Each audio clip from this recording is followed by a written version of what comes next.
the real joy of life, the real glory of your being.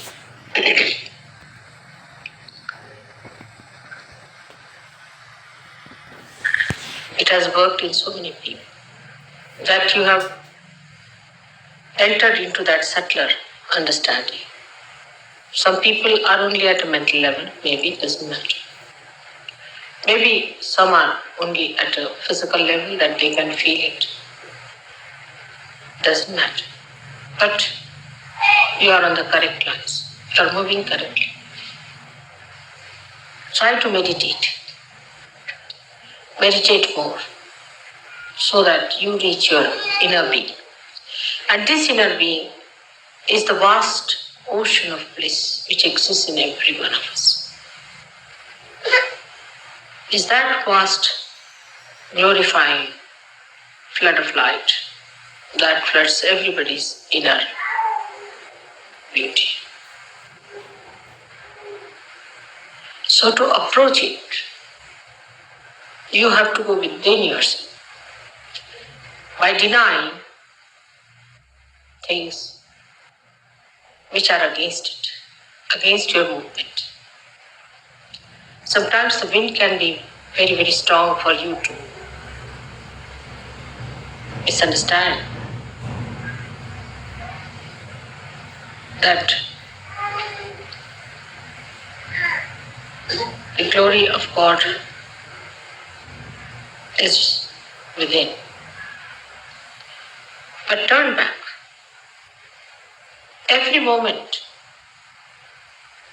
remember that your movement has to be inward.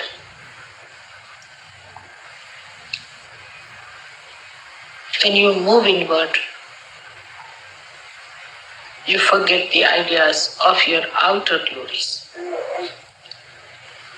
A person who is of a very base nature thinks that if he makes a lot of money, then he has a deep joy, but he has not. He is the most unhappy person if you go and see him. He's worried about small things of life. You must have heard that people who are very rich are kleptomaniacs. They are worried, they are very miserly. They are worried about a needle here and there. A little thing missing, they get upset. They have so many habits that they can't live without it. So riches have brought always a curse on human beings.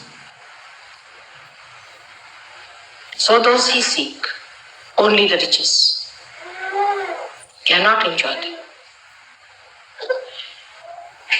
Then there are some better people who think that by ruling others, by getting power, we can achieve a very great position in life. They do, as you know. You have seen what happens to them. People don't even want to talk about them. Now there are people who get attached to someone, to one person, or to the family, to their children, to their relations, very common in India. That's also not the way you can get to God. That's also so limited.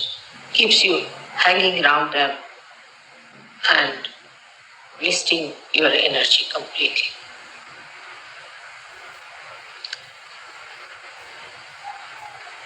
But if you enter into your being fully, then all these things have such meaning. Everything has a meaning then. In a sense, if you possess anything, and if you are that kind of a person who is supposed to be possessive, he never possesses, so detached. He's never possessive, he's so detached to God. But he can play around because he's so detached. He can create a drama out of it. He can play with the possessions and teach lots of lessons to people. He's so detached, so generous. He enjoys his generosity.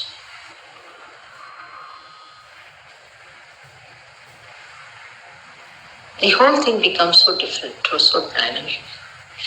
All the beauty that is created by human beings as possession is exposed before you. And you start enjoying all those things without possessing them. You understand the myth of possession.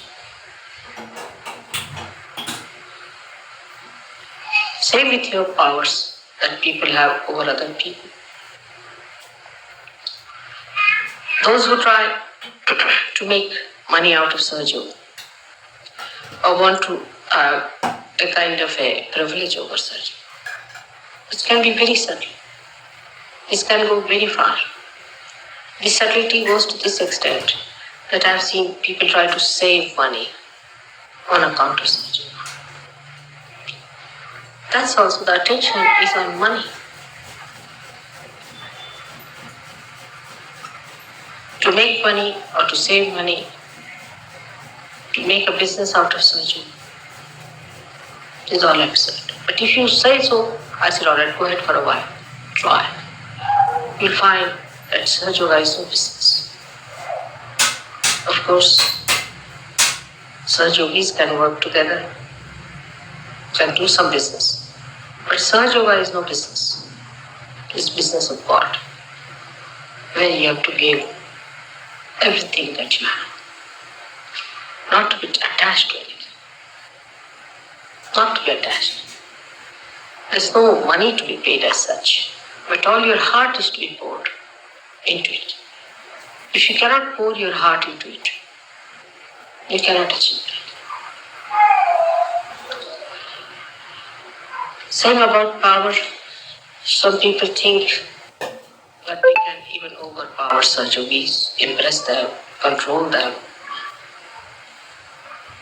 Such people are thrown out of Sahaja completely. You have to enjoy the power of love, that people see you as their protector, as their help, as their support, as their friend. Than somebody who is a dominating personality. You have to be a fatherhead, and not a demonic, destructive force which is always threatening everyone. Such people will be thrown out of Sahaja Yoga in no time. They are found out. I have no sympathies with such people. Never. That will bring you down. In no way. Keep yourself aloof with them. Otherwise, when they are thrown away as tangents from Sahaja Yoga, you might get out with them. So be careful. Then those people waste all their time just thinking about their family, this thing. Or those who have never thought of their family also come to Sahaja Yoga. This is a very subtle ground on which they can lose their attention to their spirit. They spoil their children, they spoil their husbands, they spoil their wives. The whole attention goes in a wrong way. And it becomes a very important issue with them, how the marriages are successful, how the children are this thing, that thing. They don't leave it to God. They have to leave it to God. We are all saints. You have to leave everything to God. In the beginning, in Sahaja Yoga, everybody says, my husband is like that, my wife is like that, my brother is like that, my children are like this, mother look after them. All right, in the beginning is all right. When you grow, you must get out of it. It's an individual journey towards God when you meditate. And when you reach there, then you become collective. Before that, it's an absolute individual journey within. Absolutely individual journey. You should be able to see this. That in this journey, nobody is your relation. Nobody is your brother. Nobody is your friend. You are absolutely alone. Absolutely alone. You have to move alone within yourself. Don't hate anyone. Don't be responsible. But in meditative mood, you are alone. No one exists there. You alone. And once you enter into that ocean, then the whole world becomes your family. The whole world is your own manifestation. All the children become your children, and you treat all the people with equal understanding.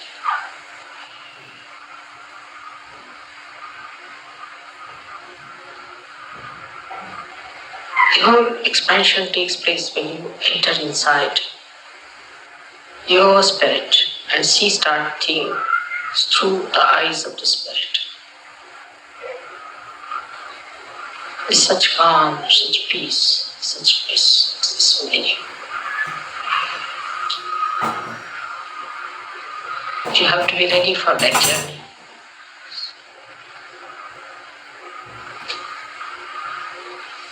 That journey is alone in your meditativeness. And the more you find something in your meditation, the more you want to go and distribute it to others. That has to be. If that does not come into you, then it has not worked. There's no purity. There's some sort of a bias.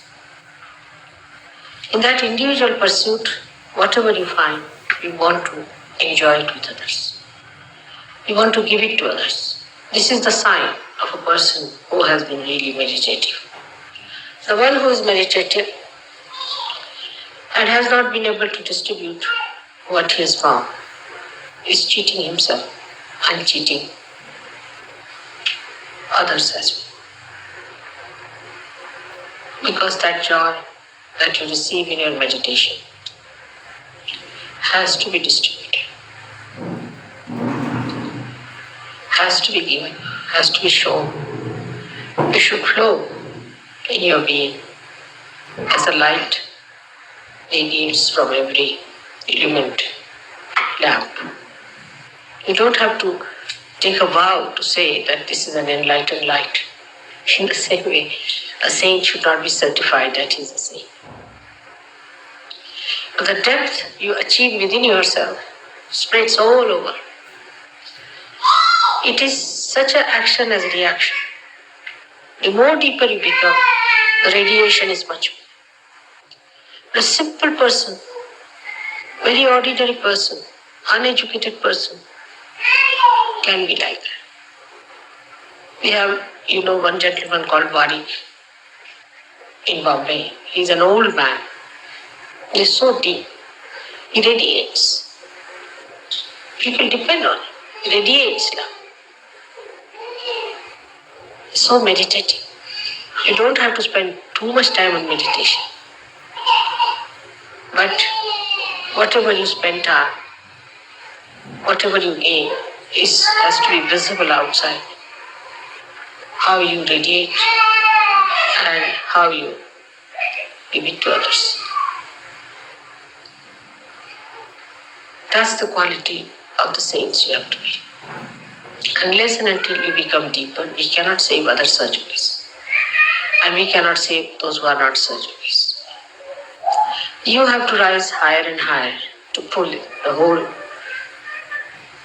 curtain up. Those who try to rise higher pull the whole thing upward.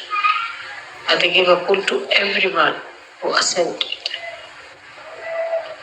So just try to keep your aim clear cut. You must understand what is your aim in life as surgeries. Now you are changed people.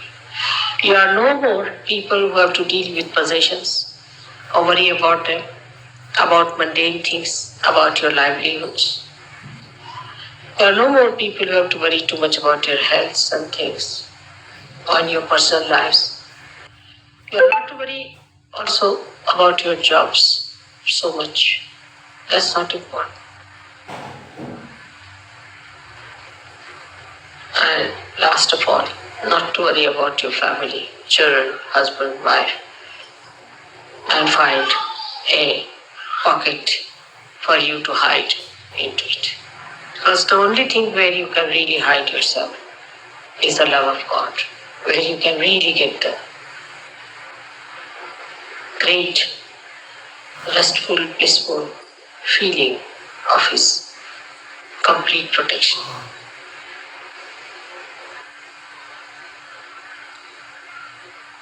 Sydney has done very well before and is progressing better, but the pace is not as it should be. So we have to think of new ways and methods how we can spread this. But first you must assume your positions as you are. You must assume that you are all saints, that you have to do great work. Not the ego part of it, but the manifestation of it. Every one of you has to decide for oneself.